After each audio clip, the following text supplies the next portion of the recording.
चलिए, अब मेरी बहू की वजह से ही सही, अब तो आपको रुकना पड़ेगा। चलो ठीक है, अब आप हमारी समधन जो ठहरी, मना कैसे कर सकती हूँ? उर्मिला बहन,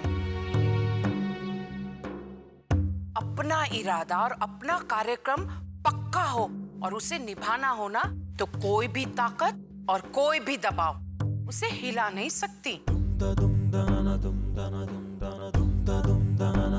सोच लीजिए।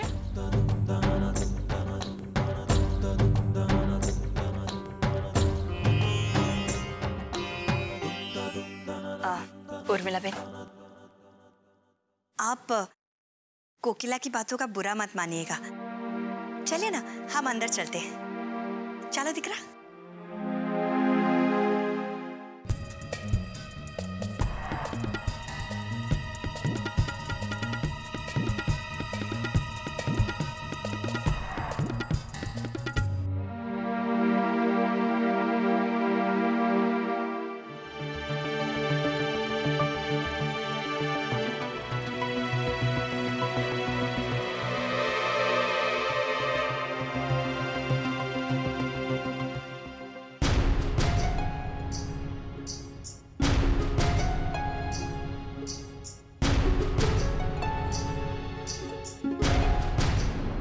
क्या है?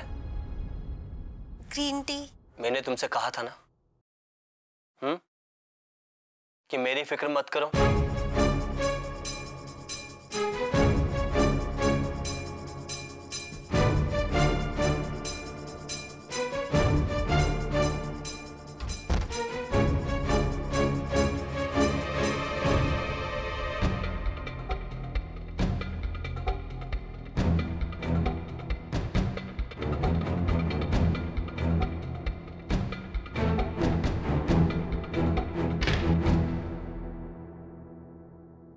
तुम अभी तक यहीं खड़ी हो? ये पैसे यहाँ पे गिरे पड़े थे। मणि, मेरी जल्दी ग्रीन टी लाओ।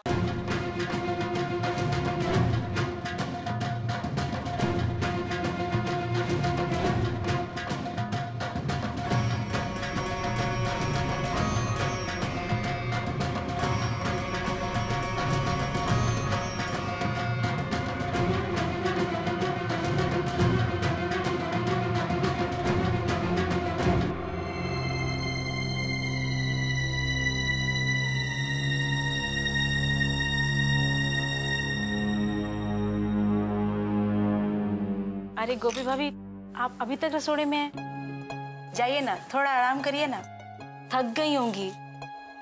देखिए ना, सुबह आपने पूजा की तैयारी की, फिर पूरी कथा सुनाई। सबसे बड़ी बात तो आपको सत्यनारायण भगवान की पूरी कथा याद है। एक काम करिए, आप जाइए सो जाइए, बाकी का काम मैं कर लूंगी। लाइए। मणि, मुझे नींद नहीं आ रही है और वहाँ कमरे में पड़े रहने से अच्छा है कि यहाँ पे मेरा वक्त निकल जाए। ठीक है।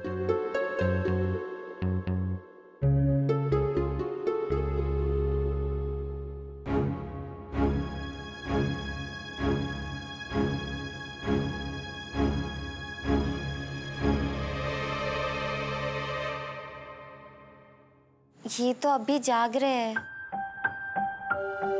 मैं जाऊंगी तो इनका ध्यान बटेगा, इनको गुस्सा आएगा। इनके सोने के बाद ही मैं कमरे में जाऊंगी। हाँ।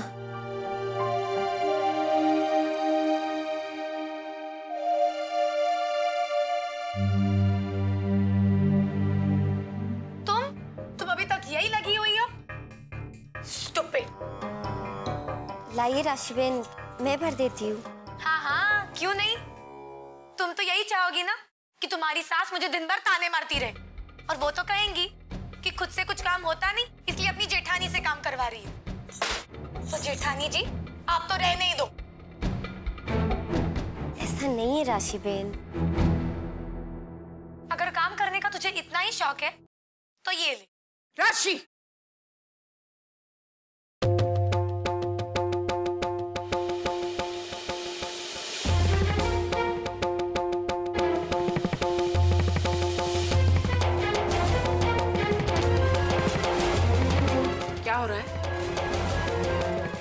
जी वो मैं निकलो।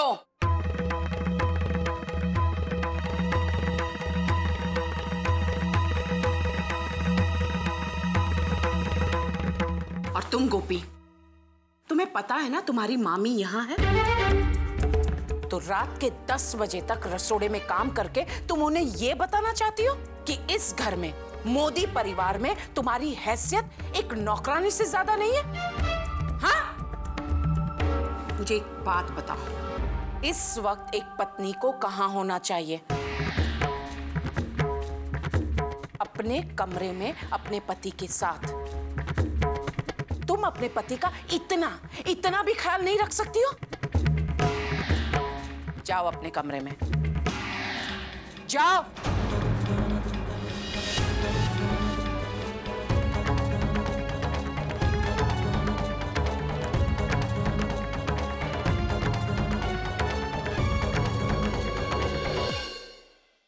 मम्मी, ये कागड़ी मोदी तो मेरा पीछा ही नहीं छोड़ रही है। न जाने भूतनी है या चुड़ैल, जहाँ भी जाओ अचानक प्रकट हो जाती है। अभी मैं किचन गई थी पानी भरने के लिए, तब वहाँ गोपी कुछ काम कर रही थी। आपको तो पता ही है, गोपी को कुछ ना कुछ काम करने का शौक ही है। तभी उसने कहा कि लाओ पानी मैं भर देती हूँ। तभी कोकी काकी वहाँ पहुँच गई और इतने जोर से चिल्लाई कि मेरे हाथ से तो जग छूटते छूटते रह गया। मम्मी, मुझे तो उनके नाम से ही डर लग रहा है। मेरी तो वो जान लेके ही रहेंगी। तू क्यों घबराती है हमारी बछड़ी? मैंने तुझे कहा है ना कि जिस दिन वो क्लेश की जड़ गोपी के पांव इस घर से निकले नहीं, कि तेरे अच्छे दिन शुरू। सब तेरे आगे पीछे घूमने लगेंगे, तेरी तारीफ करेंगे। ना बड़ी ना छोटी, तू तो घर की मालकिन बन जाएगी। देखना फिर ये कैसे मुंह की खाती है ठस्से वाली कागड़ी मोदी। अरे तू तो क्या, तेरे साथ साथ तेरी माँ का सिक्का भी इस घर में चलेगा।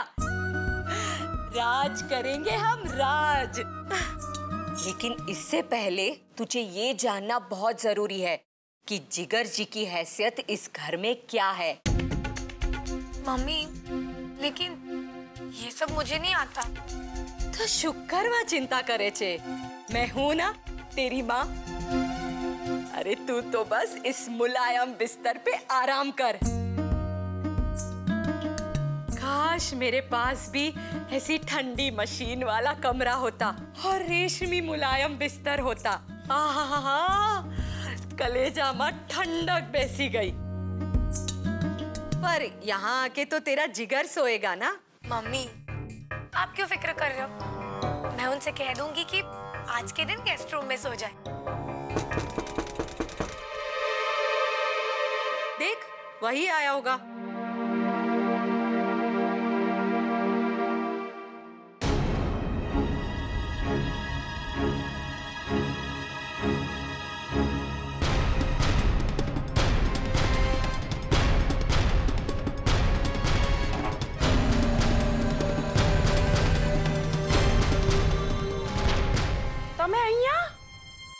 बेटी दामाद के कमरे में?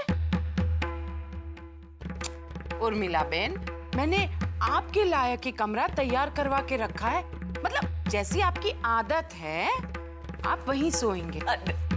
रहवा दो ने, एक दिन मेरी दीकरी के साथ ही। क्या? अरे शादी का नया जोड़ा है, इनके साथ सोएंगे आप यहाँ?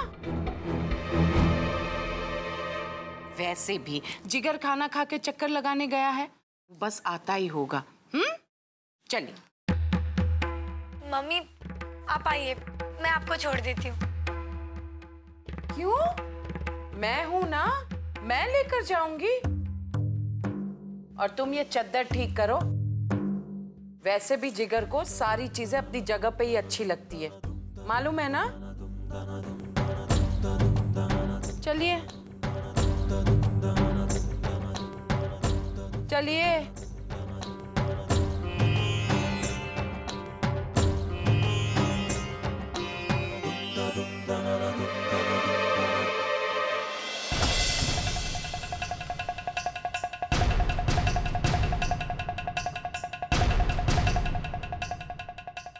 आइए उर्मिला बहन, आइए। ये है आपके लिए सोने का कमरा। अब क्या है ना, नई जगह पे नींद नहीं आती है ना, यही सोचकर मैंने आपके लिए ये कमरा तैयार करवाया है। अब वो क्या है ना, पंखे वालों को एसी की तो आदत नहीं है, तो एसी नहीं चलता। एसी चलेगा तो जोड़ों में दर्द होगा, क्योंकि हवा तो बर्फ जैसी ठंडी होती है ना। फिर आप ही कहेंगे, हे ठाकुर जी, समधन के यहाँ क्या गई, सौगात में दर्द लेकर लौटी। नहीं नहीं, इसीलिए आराम से पंखे की हवा खाइएगा, हैं? और वो शुद्ध उबला हुआ पानी है। पंखे की हवा और गर्म पानी, और चैन से सोइए, है ना? जय श्री कृष्ण। पर समधन जी, अरे कर दिया ना गलत काम उर्मिला बहन। जाने वाले को पीछे से टोकते नहीं, अब शगुन होता है।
तुम्हारी हिम्मत कैसे हुई?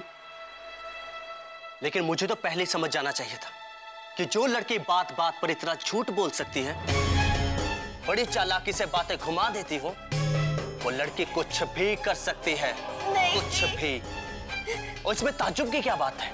अगर किसी झोपड़पट्टी की लड़की ने जिंदगी में पहली बार इतना पैसा देखा हो, तो उसके मन में लालच तो आएगा ही।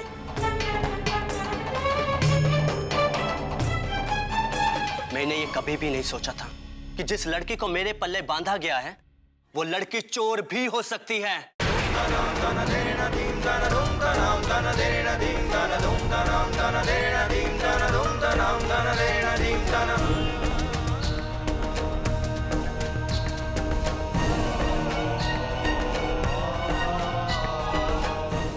चुप!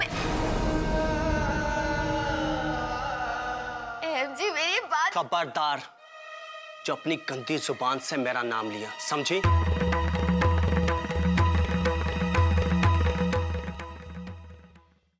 कान्हा जी की सौगंध करके कहती हूँ, मैं चोर नहीं हूँ।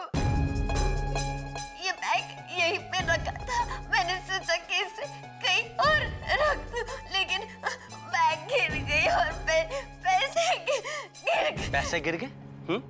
तो मुझे बोल देती, उन्हें छूने की क्या जरूरत थी? तुम्हारी ये भोली सूरत देख के भले ही कोई बेवकूफ बन जाए, लेकिन मैं तुम्हें अच्छी तरह से पहचान चुका हूं। अब ये रोने धोने का नाटक किस लिए? तुम्हें पैसे चाहिए? ये लो।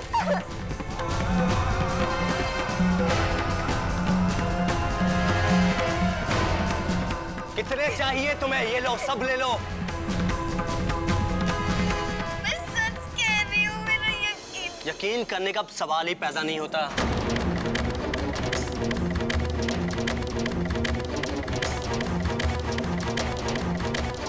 मैंने कुछ नहीं किया। बहुत सुन ली तुम्हारी बातें और बहुत देख ली तुम्हारी करतूतें।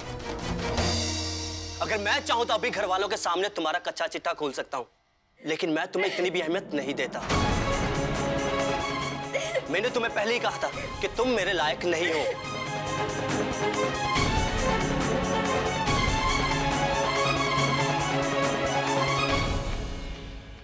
दफा हो जाओ यहां से।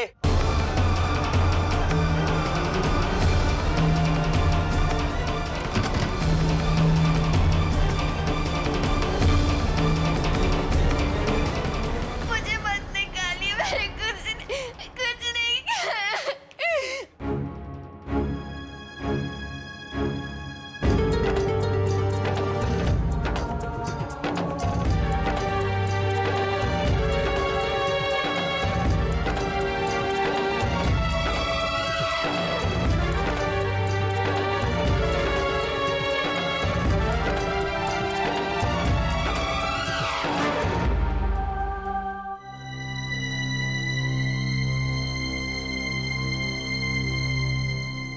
मैंने तो कुछ नहीं किया। अब ये कौन सा नया बम फटा?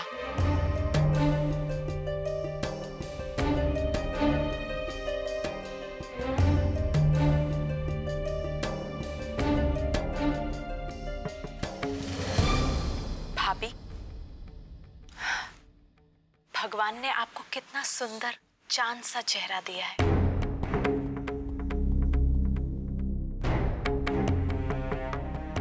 वरना जाने क्यों उस पर ग्रहण लग गया। कितना दुख, कितना दर्द आपने अपने सीने में दबा कर रखा, उफ तक नहीं किया। आपकी जगह अगर कोई और होता तो कब का टूटकर बिखर चुका होता। पर ये आप हैं जिसने अपने आप को इतना संभाल के रखा। हाँ, मैं समझती हूं कि आप दोनों के बीच में बहुत सारी दूरियां हैं। इतनी सारी दूरियां कि समझो एक पूरब तो दूसरा पश्चिम। ऐसे में भी कुछ शादियां तो निभ जाती हैं, मगर आपकी नसीब तो देखो। पहले माँ बाप छिन गए और अब पति, वो भी ना के बराबर। आपकी शादी तो फेल हो गई। मुझे बहुत दुख होता है। वहां भाई परेशान, यहाँ आप परेशान। मैं बचपन से भाई को देखती आ रही हूं, पर मैंने उन्हें इतना दुखी कभी नहीं देखा। अब तो मुझे उनके लिए चिंता होती है। कहीं ऐसा ना हो कि वो किसी से कुछ कह ही नहीं पाए और अपनी भड़ा जाके बाहर वालों पर निकाले। हाँ, एक और दुख, कहीं ऐसी परेशानी में वो गाड़ी चलाते चलाते, हे भगवान, ये मैं क्या सोच रही हूँ। मेरे भाई की रक्षा करना ठाकुर जी। लेकिन